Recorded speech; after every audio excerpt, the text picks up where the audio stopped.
Blog Talk Radio.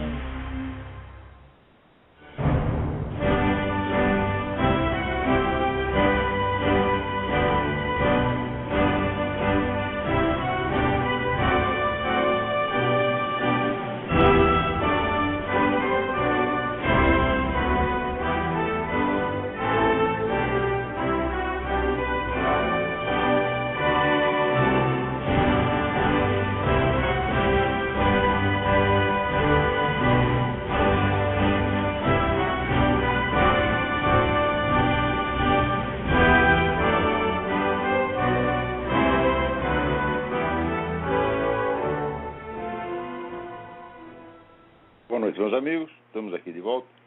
Como sempre, começamos invocando a Santíssima Virgem Maria, o Santo Padre Pio de Pietrelcina, para que roguem a Deus que nenhuma injustiça se cometa nesse programa. Eu queria lembrar a vocês, e amanhã, dia 22, às 20 horas, horário do Brasil, haverá o lançamento do livro O Enigma Quântico, do professor Wolfgang Schmidt, que está sendo lançado pela Vide Editorial em prefácio, com tradução de Rafael de Paula, e prefácio meu. E amanhã eu farei uma breve conferência, eu e o Rafael faremos breves conferências de apresentação do livro na hora do lançamento, e será retransmitido pelo site do Seminário de Filosofia, e através do meu site também, olavecarvalho.org. E aqueles que quiserem retransmitir a conferência pelos seus blogs, escrevam para contato@seminariodefilosofia.org.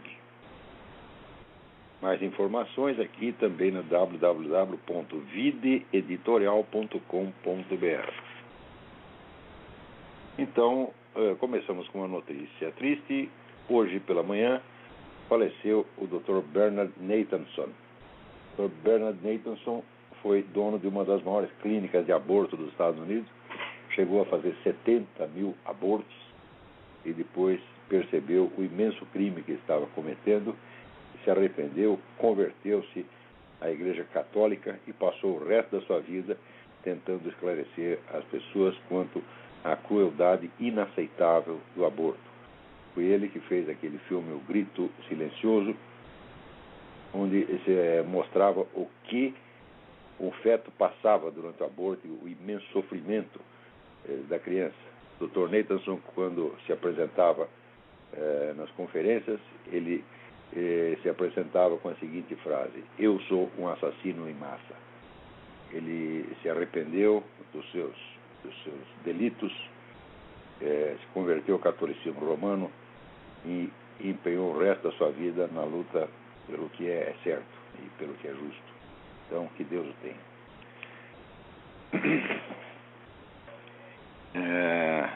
Aqui me chega uma carta, Levi Marcos Pereira, pedindo que eu esclarecesse mais alguma coisa a respeito da relação entre o governo russo e a Igreja Ortodoxa.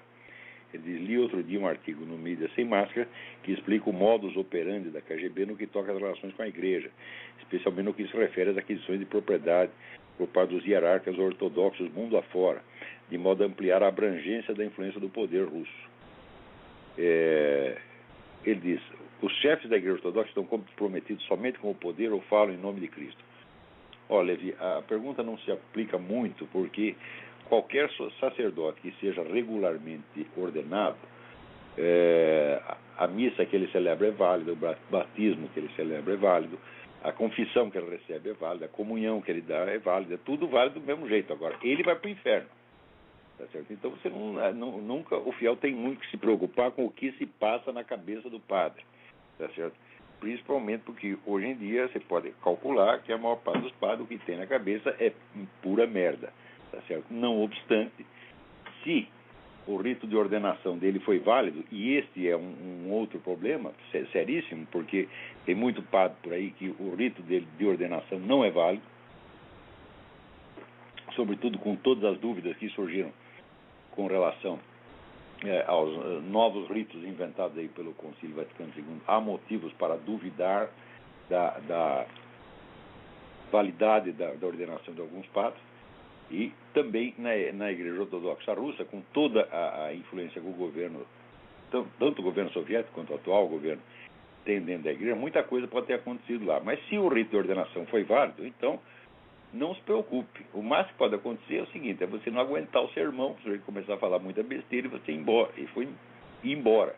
Eu, na primeira comunhão da minha filha, a primeira comunhão foi válida, porque o rito do padre já era velhinho, então a ordenação foi válida. Mas quando ele abriu a boca, eu tive que sair. Falei, eu vou sair, fumar um cigarro, para você ficar lá dentro, eu vou torcer o pescocinho do padre. E isso não vai ficar muito bem, né? Agora, com relação à igreja russa, nós não podemos esquecer que a igreja russa sempre foi uma igreja estatal, desde o início. No tempo do Tsar era a mesma coisa. A igreja é parte do governo. Uma igreja independente jamais existiu na Rússia.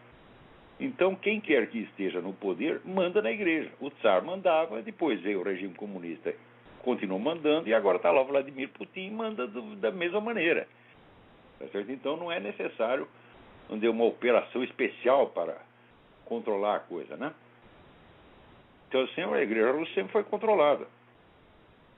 E sempre foi uma igreja extremamente apolítica, quer dizer, não se mete na política e faz o que o governo manda, obedece, fica quieto. O que é uma coisa que, vamos dizer, uma diferença brutal em relação à igreja do Ocidente, vamos dizer, cujos conflitos, né, já no tempo, na Idade Média, os conflitos com o Império, e depois os conflitos com os governos modernos são parte da história, né?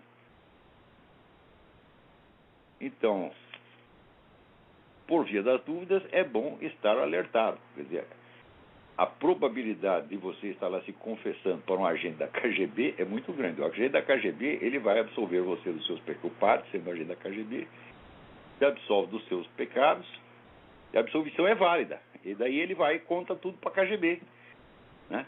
E ele mesmo comete um pecado gravíssimo, violando o segredo da confissão, né? E daí como é que ele vai fazer? Ele vai se confessar para outro padre que também é agente da KGB? Né? Quer dizer, é uma situação realmente deprimente. E as pessoas que acham que saíram correndo, vamos dizer, da igreja romana para buscar abrigo na igreja ortodoxa, então, fizeram uma grande bobagem, né? Deveriam ter estudado melhor a situação da igreja ortodoxa antes de fazer uma coisa dessa.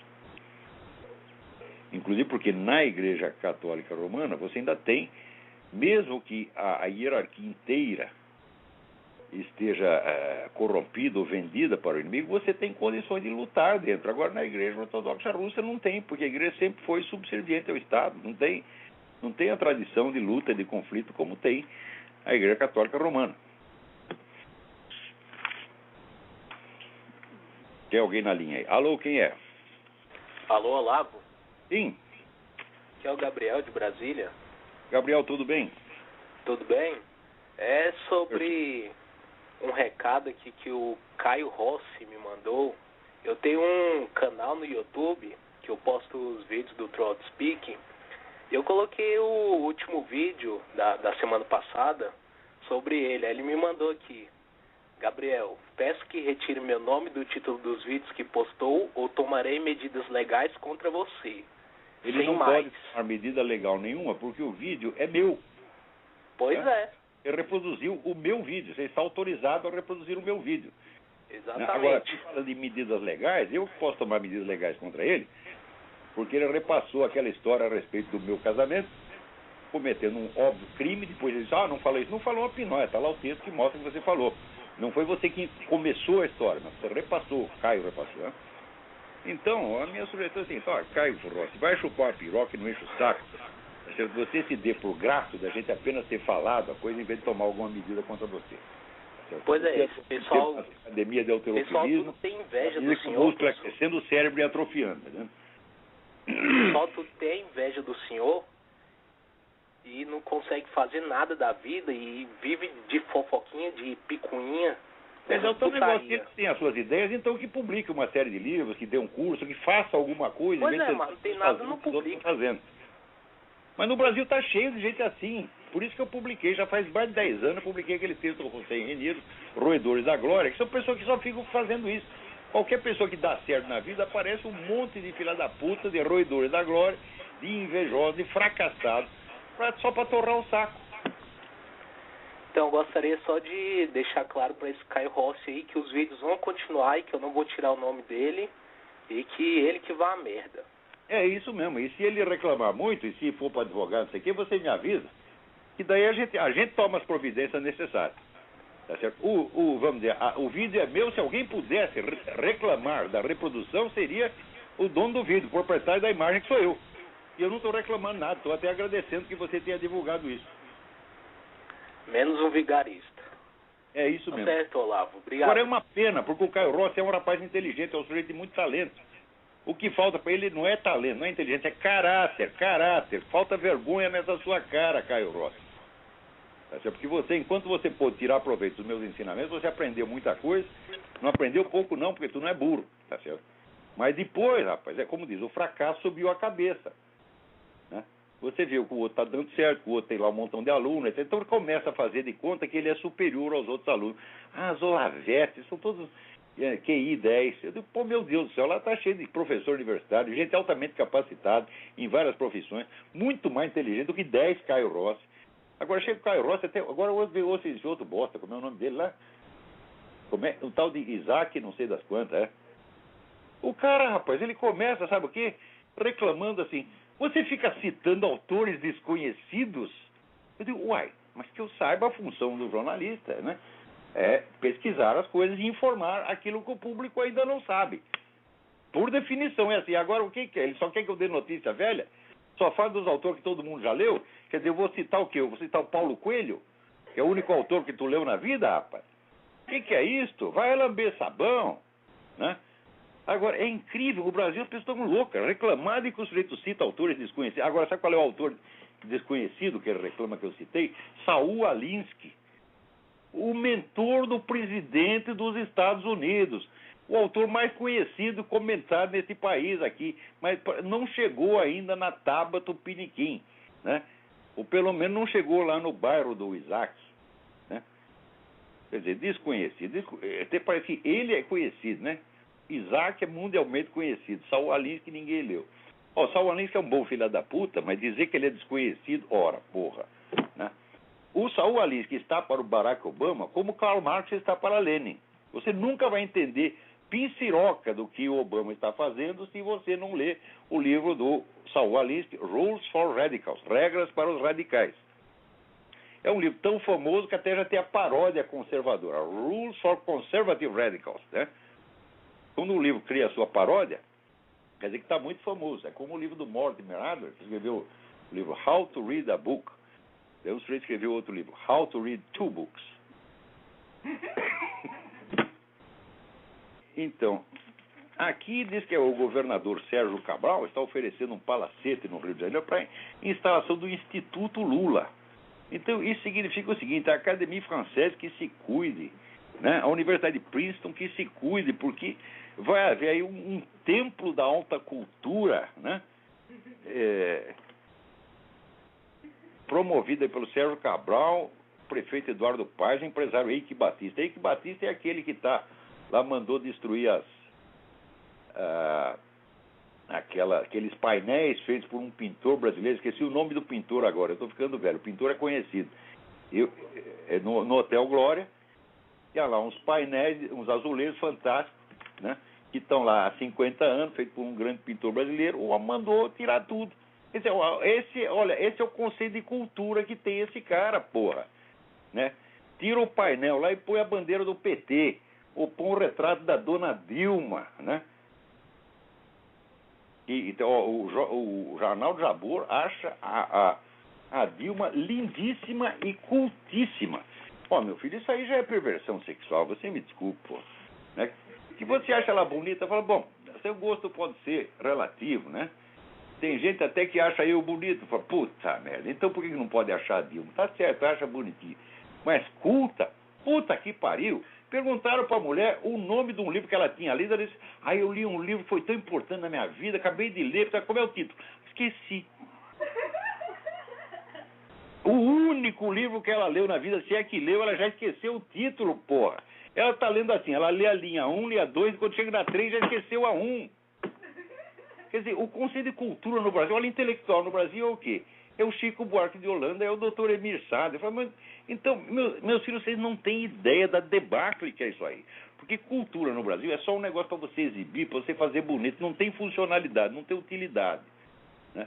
Aqui nos Estados Unidos, que é um país culturalmente decadente em comparação com o que era nos anos 40, 50, você tem, vamos dizer, uma pleiade enorme de intelectuais altamente capacitados a discutir tudo, a analisar tudo. Não passa um fato sem que haja análises sérias, profundas, das quais vão resultar projetos de lei, discussões no parlamento, decisões presidenciais, né, a política, a orientação da educação, a orientação do sistema de defesa, tudo sai dessas discussões. Quer dizer, você tem milhares, centenas de milhares de pessoas altamente capacitadas. Então, quer dizer, hoje tem, digamos, 5 centenas de milhares, certo? Se você recuar 30, 40 anos, tinha 10 centenas de milhares, tinha 1 milhão. Então, baixou para metade, o pessoal está preocupado achando que o negócio decaiu. Outro dia eu estava lendo aí um artigo sobre a decadência da língua inglesa. Então o cara estava se queixando que a língua inglesa está muito decadente, está uma merda, que as pessoas hoje falam de uma maneira muito vaga, né? Eu digo, ai, meu Deus do céu, mas linguagem vaga eles usavam no Brasil nos anos 60. Agora usa a linguagem de macaco, porra, macaco. São pessoas que não conseguem completar uma frase, meu Deus do céu. É verdade que na linguagem oral se admite certas interrupções, hiatos, hesitações, vai-vens, etc. Mas pessoas como Dona Dilma e o seu Lula abusam disso, eles não conseguem completar uma. Olha, vocês ouçam as minhas aulas, de vez em quando eu também faço umas coisas entrecortadas, né, até para fazer um parênteses. Às vezes você começa a fazer um parênteses, o parênteses se prolonga, isso acontece normalmente na linguagem oral. Mas você vai lá, você pega a transcrição, você vê que eu falo, às vezes, parágrafos de 10 linhas, sem um ponto no meio, e sem perder o fio da meada. Qualquer pessoa culta tem que ser capaz de fazer isso, meu Deus do céu, montar parágrafos, períodos longos, com articulação, com lógica, com começo, meio e fim. Dona Dilma e seu Lula nunca foram capazes de fazer isto, né? Quando você pega agora, vamos pegar um professor universitário, uma pessoa capacitada, Fernando Henrique Cardoso. O Fernando Henrique Cardoso deu uma entrevista outro dia fazendo certas análises do governo Obama que são absolutamente primárias e bobocas. Ele acredita assim que esse negócio do estímulos, ele diz, isso não estava no programa do Obama, ele foi forçado a fazer pelas circunstâncias. Ô Fernando Henrique, ô presidente, quem que é isso? Vai ler um pouco. Esse negócio está nos planos dessa gente há 50 anos, porra! Estatizar os bancos, eles estatizaram. Criaram a crise da Previdência para derrubar os bancos e para poder estatizar, e o Obama fez. Coitado, o Obama foi obrigado a fazer isso pelas circunstâncias. Pô, meu Deus do céu! Mas no Brasil, assim, o cara virou professor universitário, ele vai lá, faz a tese dele, e daí acabou. Chegou a ser o coroamento da sua carreira intelectual, nunca mais estuda merda nenhuma. Quem é que não sabe que é assim? Olha, nos anos 70, eu já li, né, era o livro Teoria da História do Brasil, do Zé Honório Rodrigues, que era um cara esquerdinha pra caramba, mas era um grande historiador, um grande intelectual, um homem seríssimo, de uma maior prestação política. E ele já reclamava desse negócio, como é que é a universidade brasileira. Ele disse, na universidade francesa, uma tese de doutoramento é uma coisa que o sujeito faz depois de ele lecionar 30 ou 40 anos. Então a tese de doutoramento é o coroamento de uma vida de estudos e de pesquisa. Então ele, na sua tese doutoral, ele expõe as conclusões de toda a sua vida. Agora no Brasil não, chega lá um garoto de 21 anos, faz uma tese de doutoramento, ponto, agora eu sou doutor, acabou, não preciso fazer mais porra nenhuma. Você está praticamente aposentado. Daí você chega na aula e diz aqui, olha, vamos fazer um seminário. Você, né, faz um trabalho sobre não sei o quê, você faz uma apresentação sobre não sei o quê, e o professor fica lá coçando o saco, lendo jornal. Se não, tocando punheta escondido atrás da mesa. Que hoje, vamos dizer, é a atividade pedagógica principal neste país. Se você tem filhos, por idade escolar, né, 7, 8 anos, você sabe que elas vão para a escola só para aprender putaria. Tem lição número 1, dar o cu, né? Lição número 2, comer o do vizinho. É isso que estão ensinando, porra! E vocês sabem que eu não estou falando dessas coisas por moralismo. Eu sou um cara assim, olha, eu obedeço a moral porque a igreja me manda, mas eu por vocação sou um imoralista tremendo, tá entendendo? Né? Eu não me escandalizo com coisa nenhuma. Mas a gente vê que tudo isso que estão fazendo no ensino brasileiro não é que vai acabar com a moral sexual, não é que vai virar todo mundo viado. Assim virar todo mundo viado, fala, bom, isso aí não é um grande problema, né? Afinal de contas, o sujeito sendo viado, ele pode continuar cumprindo seus deveres, pagando imposto, cumprindo as leis, etc, etc. Mas não é isto que vai resultar. O que vocês estão fazendo é corroer todo o senso da distinção entre o bem e o mal, entre, vamos dizer, o que é a regra e o que é a exceção, e vocês vão criar uma geração de criminosos, gente. Você vê, já existe estatística, o professor Luiz Farias outro dia mostrou, eu não tenho aqui o link de cabeça, mas a correlação estatística entre a escolaridade e criminalidade. Quanto mais crianças você põe na escola, mais crianças viram criminosos. E isso vai aumentar muito. Esse negócio de professor bater, de aluno bater em professor, tocar fogo na cabeça, no cabelo da professora, derrubar o professor da escada, tá certo? Assaltar o professor, está virando moda no Brasil. É? Aqui também começou a virar moda, mas não tanto quanto no Brasil. Né? Em Nova York isso aconteceu. Sabe o que a prefeitura de Nova York fez? Privatizou as escolas. Falou, nós não aguentamos cuidar desse abacaxi. Então, vendeu as escolas. Né? Isso aí vai fazer o quê? Mais de 10 anos. Né? E o negócio de violência escolar aqui diminuiu muito nos últimos anos, mas no Brasil está crescendo. Eu vou dizer para vocês por que acontece. Essas coisas, vamos dizer, de movimento gay, feminismo, as coisas, todos esses movimentos, elas têm uma função na sociedade. Qual é a função? A função é representar a contrapartida crítica do sistema. Então, como você vê os defeitos do sistema, então você enfatiza os valores contrários, que são hipotéticos, que às vezes são valores somente na sua cabeça. Isso tem uma função e tem uma utilidade, que é para o sistema não ficar muito cheio de si e não achar que ele representa a verdade definitiva. Porém, quando você pega esses contravalores críticos e os faz com que eles próprios se transformem na norma, meu filho, aí é loucura mesmo. Por exemplo, né? Dostoiévski, quando esteve na cadeia, ele disse que ali ele conheceu algumas das melhores pessoas que ele tinha conhecido na vida toda. Então, como é que nós vamos dizer agora? Então só tem pessoas boas na cadeia? Então o que nós temos que fazer? Nós temos que fazer soltar os criminosos e prender os outros. Aí já é a lógica do Dr. Simão Bacamarte. Quando você repara que existem elementos de loucura nas pessoas normais e elementos de sanidade nos loucos, aí você... É claro que isso existe, mas é uma questão de proporção. Agora, quando você toma isso literalmente a sério e transforma isso na norma, então, o normal é ser louco, tem que ser louco. Tá certo? Meu filho, aí a devastação que você faz não tem mais volta. E o que estão fazendo na educação brasileira é isso. Aqui nos Estados Unidos, essas críticas, essas ideias, elas circulam pela sociedade e às vezes são adotadas, vamos dizer, por áreas minoritárias da sociedade, a título de experiência, mas nunca são adotadas em massa.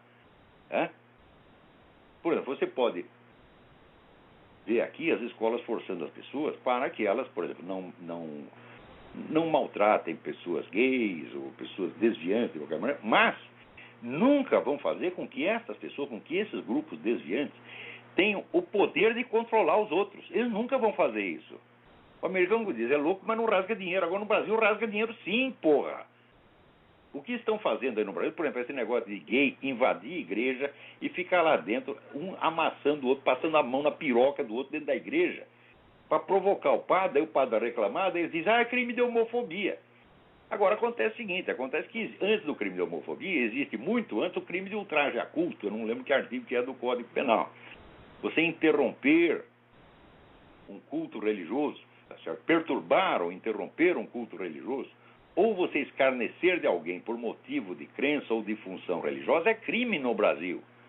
Agora, esses padrecos também não sabem que existe a lei. Então, o gay, o traveco, vai lá dentro, pratica o crime de ultraje a culto, mas o padre não sabe. Agora, o gay sabe que existe o negócio da homofobia. Então, em vez do padre processar o gay, é o gay que processa o padre, porra. É a mesma coisa que o sujeito entra na sua casa para te assaltar, e você, como é fortão, você é o Caio Rossi, né? Você esteve lá na academia da Alterofilia, então você é fortão, você desarma o cara e dá-lhe uns tabefes. Ele sai e te processa. Não teve um cara aqui nos Estados Unidos, aqui aconteceu isso aí.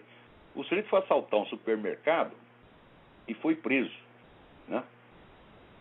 Daí ele processou o supermercado porque ele disse que o estresse que ele ficou durante o assalto o prejudicou muito.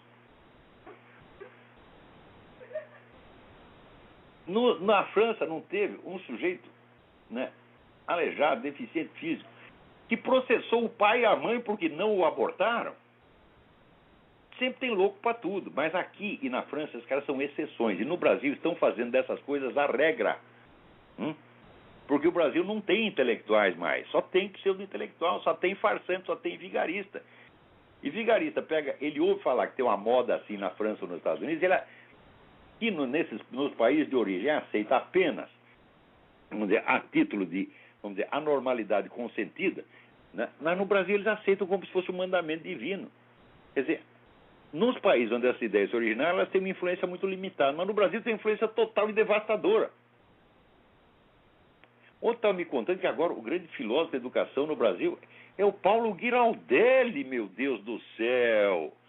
Sabe o que é o Paulo Giraldelli? É aquele sujeito que tinha lá o vídeo dele com a mulher pelada e uma bunda de homem na frente toda peluda, né? E daí eu perguntei se a bunda era do Paulo Giraldelli. Ele falou, não é. Isso é uma calúnia, essa bunda jamais foi minha. Eu digo, mas então o que está esse cara pelado fazendo com a sua mulher lá? Né? Então, ou tu é mentiroso ou tu é corno, não tem meio termo, tá certo? Quer dizer, esse cara vai ensinar educação para os outros, um cara que não sabe escrever, um homem inculto, burro, inepto, vigarista intelectual mesmo, né? É aquele cara que eu citei lá um negócio de Platão, ele disse, não é assim. Daí eu peguei e citei o texto original, falei, não é assim. Daí eu peguei o texto grego, caralho! E por lá está aqui o texto grego. Ele, não é assim. Fala, bom, então não tem jeito, meu filho.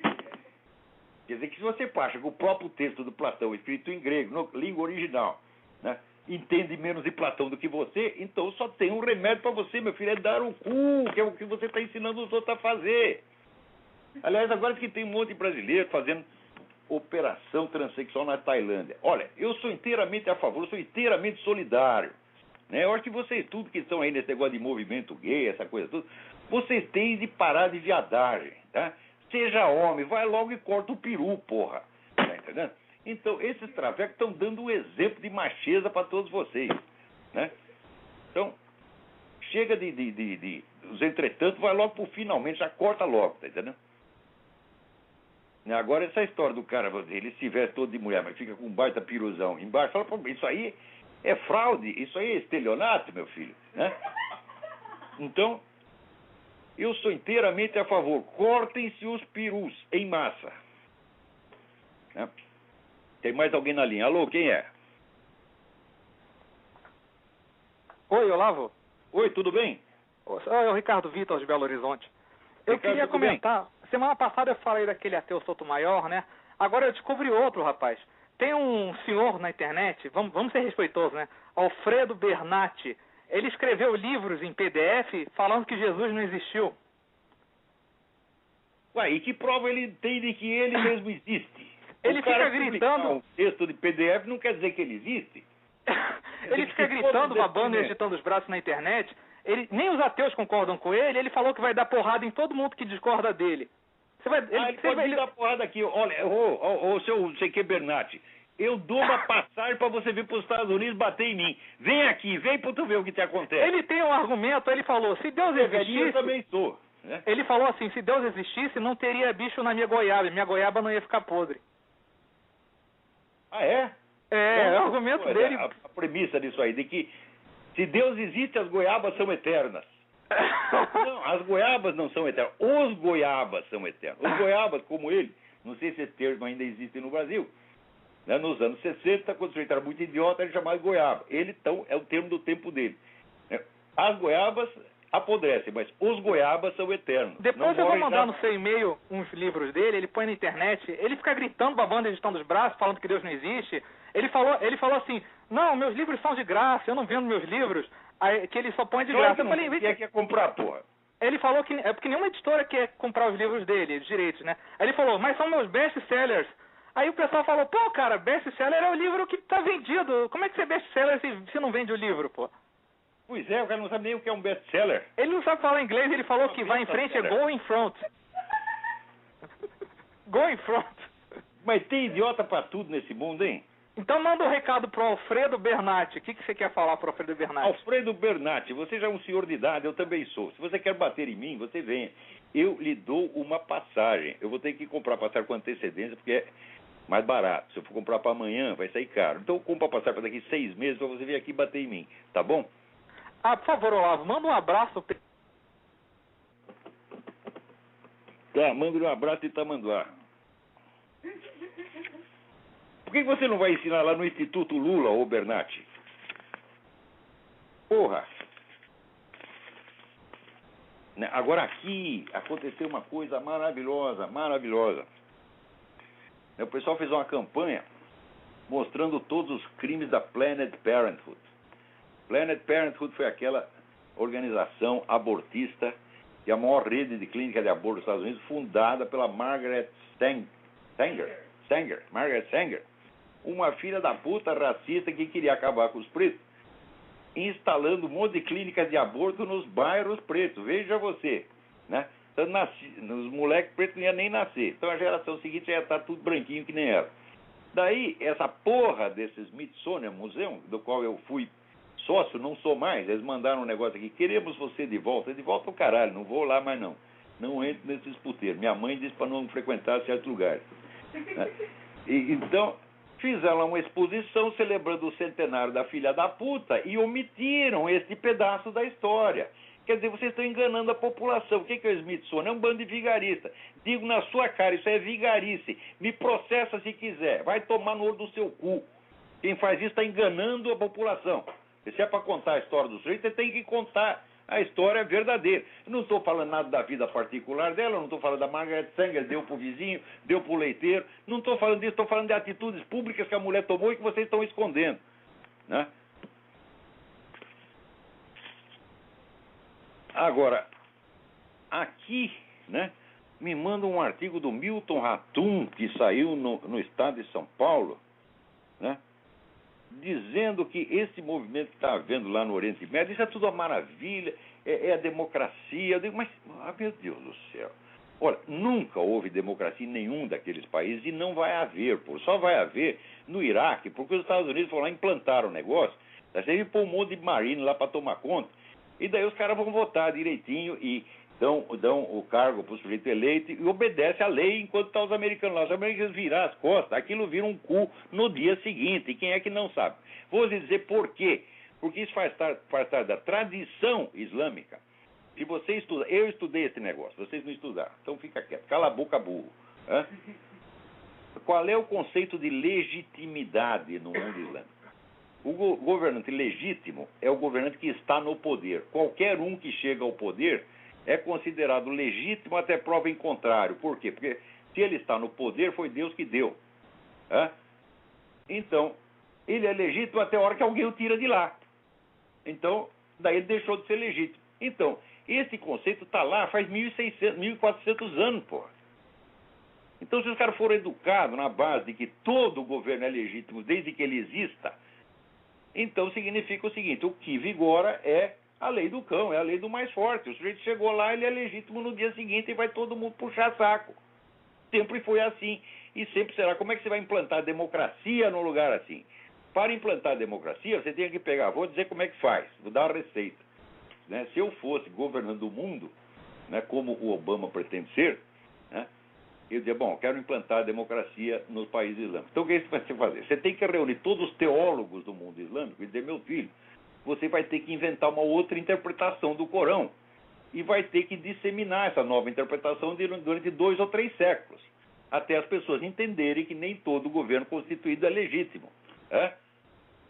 Daí, a hora que eles entenderem que existe uma legitimidade em si, que existem traços objetivos que caracterizam um governo legítimo e que pode distinguir de um governo ilegítimo, como se aprendeu no Ocidente, quando eles aprenderem isso, daí talvez eles consigam montar uma democracia que dure. Até lá não, porque tem um fator religioso que está contra. Agora, esses teólogos islâmicos, meu Deus do céu, o que eles fazem é uma coisa tão absurda. Agora você veja, por exemplo, tem lá um rapaz peraí, deixa eu ver se eu acho aqui. Perdi. Eita, é tanto papel. Aqui, no Afeganistão, um sujeito muçulmano se converteu ao cristianismo 8 anos atrás. Está na cadeia aguardando execução. Porque a sentença para o convertido é a morte. E, segundo o ministro da Justiça, não há exceção.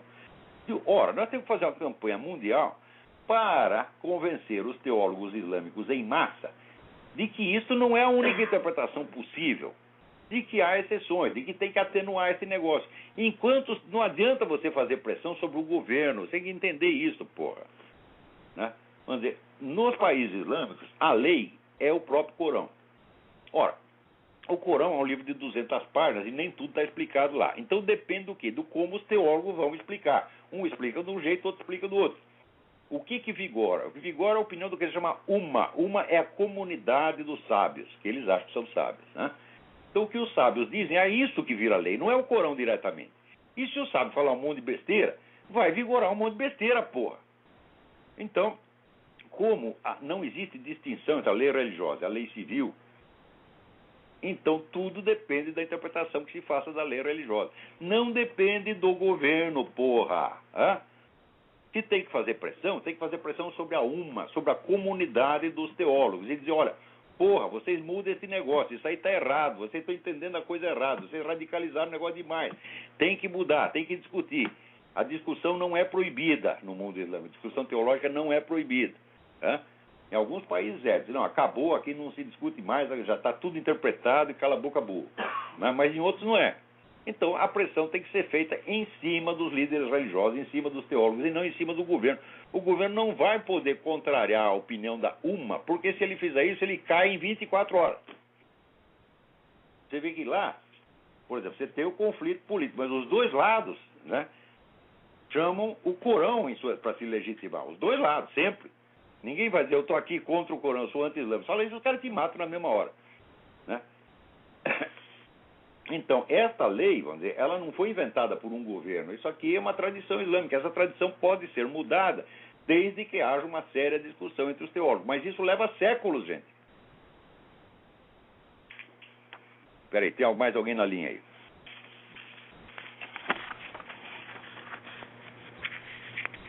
Alô, quem é? Alô? Epa. Ferrou. Aqui, o Marcos da Silva Biancardi me escreve no assunto da presença do Obama como partícipe de um concerto de apoiadores da nova ordem mundial com a tarefa de fragilizar a economia americana, eu pediria, se possível, que você me enviasse informações sobre duas questões. Qual o significado do Iraque e das ações americanas naquele país, dada a finalidade da ordem muçulmana que Obama incentiva? Bom, a intervenção no Iraque foi antes do Obama, né? Quer dizer, eu já expliquei várias vezes que o motivo da intervenção no Iraque foi exclusivamente militar, que o petróleo não teve merda nenhuma que ver com isso, que as empresas de petróleo foram contra a intervenção e que depois não ganharam um puto de um tostão no Iraque até hoje. Tá certo? Ao passo que o Iraque foi todo reconstruído, hoje você tem de novo hospitais, escolas. No Iraque se vende hoje mais automóvel do que nunca, o padrão de vida está subindo, quer dizer, reconstruíram o país. O que eles fizeram no Iraque, eu acho assim, o George Bush na política interna só fez cagada. A única coisa boa que ele fez foi invadir o Iraque e criar o país de novo, do zero. O maior e melhor presidente que o Iraque já teve. Tá certo? Agora, o presidente americano ele não foi nem um único dia.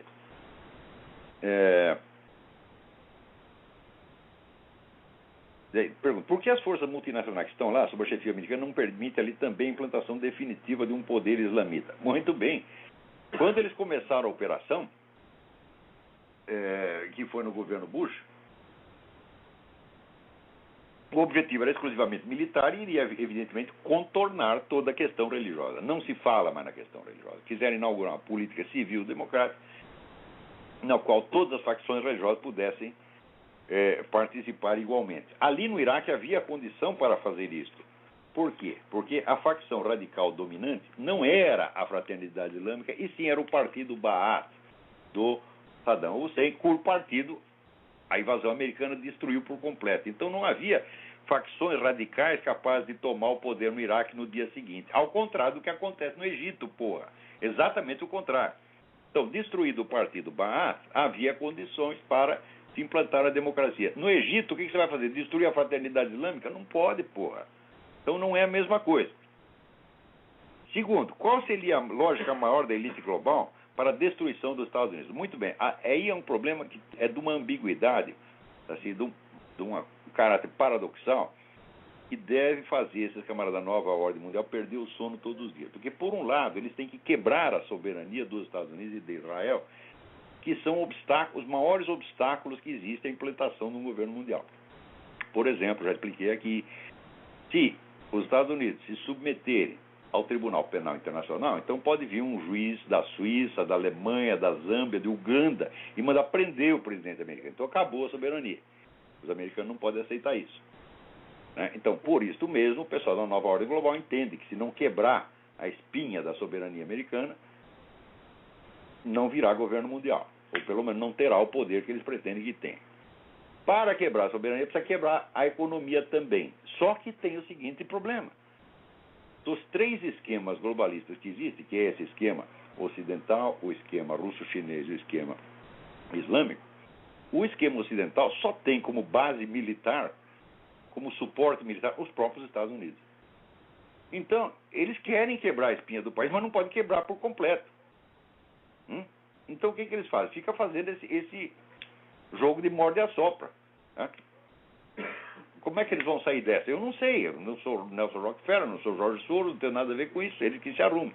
Então, você vê a ambiguidade do que eles fazem. Então, por um lado, eles tinham que assegurar, vamos dizer, a segurança americana no Iraque. Fizeram isso. Tá certo? Mas, por outro lado, estão abrindo as portas dos Estados Unidos para a invasão islâmica. Não invasão de imigrantes. A invasão dos altos círculos. Esse pessoal muçulmano aqui está comprando todo mundo. É uma compra de consciência que já teve na história dos Estados Unidos. Leiam lá o livro The Muslim Mafia e vocês vão ver que não é pouca porcaria aquele negócio. Então, eles combatem os islâmicos num lugar do planeta e ajudam no outro. Essa ambiguidade é em parte calculada, mas em parte reflete apenas confusão, porque você pensa, para acreditar que existe assim, um poder secreto que controla tudo, o cara precisa ser muito trouxa. O que existe é grupos e pessoas que querem mandar em tudo e querem controlar tudo, mas eles não controlam sequer os seus próprios peidos. Ele está lá sentado, segurando o peido sai. Isso já deve ter acontecido para os Rockefellers, para o Jorge Soros, acontece até a mim, vocês viram que cuida, os meus peidos não me obedecem. Então, o que existe é a presunção de mandar no mundo. Então tem 3 grupos muito fortes, com muito dinheiro, querendo mandar no mundo. Agora, eles não agem de maneira coerente, eles erram. Esse plano, vamos dizer, dos Rockefeller, etc., já era para ter dado certo há muito tempo. Eles calculavam que quando chegasse no ano 2000 já estaria tudo montado o governo mundial. E não está ainda, porra. Então, eu acho que esse governo mundial será sempre um fracasso. É que nem aquele rapaz que outro dia no Chile desembarcou lá o David Rockefeller, já velhinho na cadeira de roda, um chileno. Falou, vai pra casa, filha da puta, nós não queremos seu governo mundial, vai a merda. Aí, e ele dizia, o seu governo mundial vai falhar, vai fracassar. É claro que vai fracassar. Todo projeto, vamos dizer, de poder excessivo, ele fracassa por definição. Júlio César fracassou, Alexandre o Grande fracassou, Stalin fracassou, Mao Tse Tung fracassou, Gengis Khan fracassou, Hitler fracassou, e esses caras vão fracassar também. Os 3 grupos, os chinês, os islâmicos e essa turma do Rockefeller, vão todos falhar. Mas falando nisso, alguém me pede, como é que eu posso me informar melhor sobre esse negócio de nova ordem mundial? Então, eu fiz aqui uma lista dos principais livros que as pessoas deveriam ler a respeito. Agora, peraí, a lista está aqui. Sobre esse negócio de nova ordem mundial, todo mundo fala muita besteira no Brasil, porque as pessoas discutem no Brasil pelo imaginário, é coisa assim que passou pela cabeça delas. Eles não sabem que existe um treco chamado fato e outro treco chamado documento. Então fica tudo na base do achismo. Então aqui eu fiz uma seleção, vamos dizer, de 13 livros sem cuja leitura o sujeito não pode abrir a boca para falar sobre o governo mundial. Isso aqui é o beabá, Isso aqui, quer dizer, o estudo do assunto começa com esses 13 livros. O primeiro é o livro do H.G. Wells, Herbert George Wells, The Open Conspiracy, que é o livro clássico do projeto do governo mundial, elaborado já nos anos 30. Herbert George Wells era um cara importante nos círculos fabianos. O fabianismo é uma variante do socialismo que pretende implantar o socialismo não por meios revolucionários, mas através de medidas legislativas e burocráticas, que é exatamente o que está sendo feito no mundo. Não quer dizer que fosse uma dissidência do movimento comunista, porque sempre houve cumplicidade entre uma coisa e outra. Quer dizer, você tenta pelo meio revolucionário, insurrecional. Se der errado, você vai pelo meio legal, administrativo, burocrático. Se isso aqui der errado, você volta para o esquema revolucionário. Sempre foi assim, sempre será. Então, o projeto do governo mundial está lá exposto. Não é a primeira exposição, mas é, vamos dizer, a primeira exposição total do projeto. Então, se você não leu nem o projeto, então não dá para você saber o que está acontecendo. Agora, se você lê o projeto e vê aqui, o sujeito está dizendo que eles vão fazer isso, mais isso, mais isso, mais isso. Então você sabe que, pelo menos, como intenção, a coisa já existe. Portanto, não é uma hipótese. Tá? É uma declaração de intenções. O segundo documento fundamental é o livro do professor Carroll Quigley. Quigley escreve Quigley, que se chama Tragedy and Hope, uma história do mundo no nosso tempo. O Carroll Quigley foi assessor de pessoas do tipo Rockefeller, não digo que fosse o Rockefeller, que são os grandes cérebros aí da nova ordem mundial, e ele conta no livro todo o projeto, como é que é, e ele apoia o projeto, tal como H.G. Wells. O Wells era um adepto do governo mundial, um formulador e grande adepto e apóstolo do governo mundial. O Carroll Quigley também. O Quigley só acha que ele só não gosta que a coisa seja tão escondida. Na verdade, nunca foi totalmente escondida, é apenas discreto. E o Quigley acha que a coisa devia ser objeto de discussão em público. Ele diz, nós podemos enfrentar a discussão em público porque nós ganharemos a discussão. Então, o terceiro livro é o livro do G. Edward Griffin. Griffin escreve Griffin. O livro se chama The Fearful Master, o Senhor Temível. É um livro sobre a ONU e como é a modalidade de ação da ONU, especialmente na África, onde arrasou dezenas de países, derrubou um monte de governos legalmente constituídos, instaurou ditaduras, promoveu genocídio, etc. Para você ver que a ONU ainda tem, no Brasil você ainda tem a ideia da ONU como apenas uma assembleia de países, né? Que não tem poder nenhum, o poder é apenas delegado pelo país. Não é assim de maneira alguma. Há muito tempo já não é assim. Quarto livro, o livro do Stanley Monteith. Monteith escreve Montieth. O livro chama-se Brotherhood of Darkness, a Irmandade das Trevas. Então, esse livro é o melhor que existe sobre a participação de sociedades esotéricas e secretas dentro semi-secretas, dentro deste plano da nova ordem mundial. Uma interpretação extremamente equilibrada e muito bem informada. Quinto livro, o livro que eu já citei dezenas de vezes, o livro do Lee Penn, P-E-N-N. O livro chama-se False Dawn, a Falsa Aurora, com o subtítulo The United Religious Initiative, Globalism and the Quest for a One World Religion.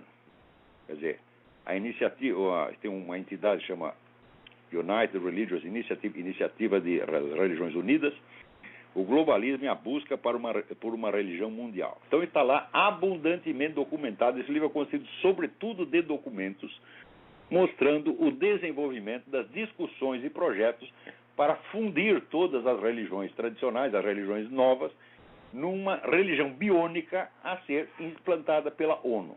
E está lá, olha, o número de pessoas que participaram dessas discussões e projetos é um negócio impressionante.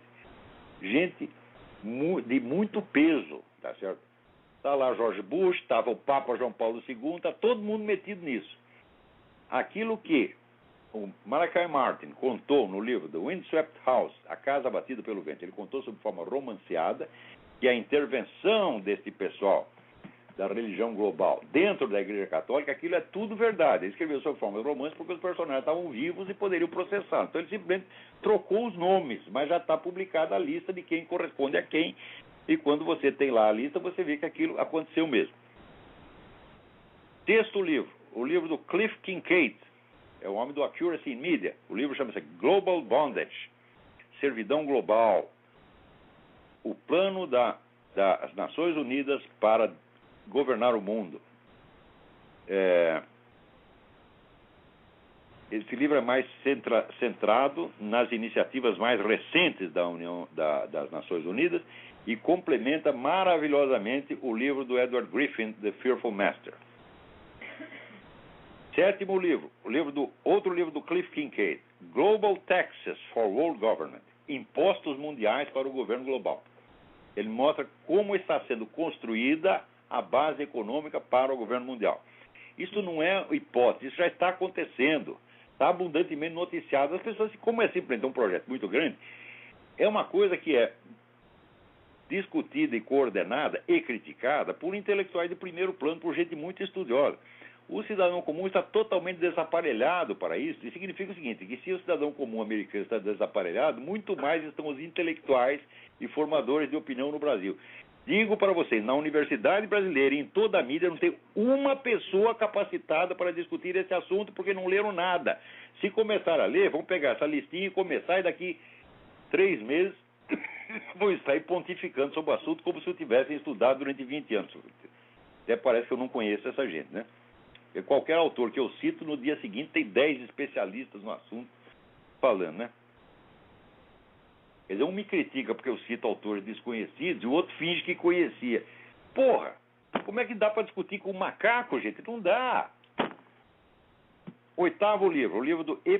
Michael Jones, Libido Dominandi. É um termo latino de Santo Agostinho. Quer dizer, o desejo de domínio, né? A volúpia de poder, né? Com o subtítulo Sexual Liberation and Political Control. Então, mostrando como, pelo menos há 2 séculos, essas campanhas de liberação sexual estão sendo usadas para criar mais controle social. É um negócio do pão e circo, só que agora não é mais pão e circo, é buceta e circo. Você libera, né, o sexo, e as pessoas, atrás do prazer, elas aceitam mais e mais e mais e mais controle estatal em cima delas.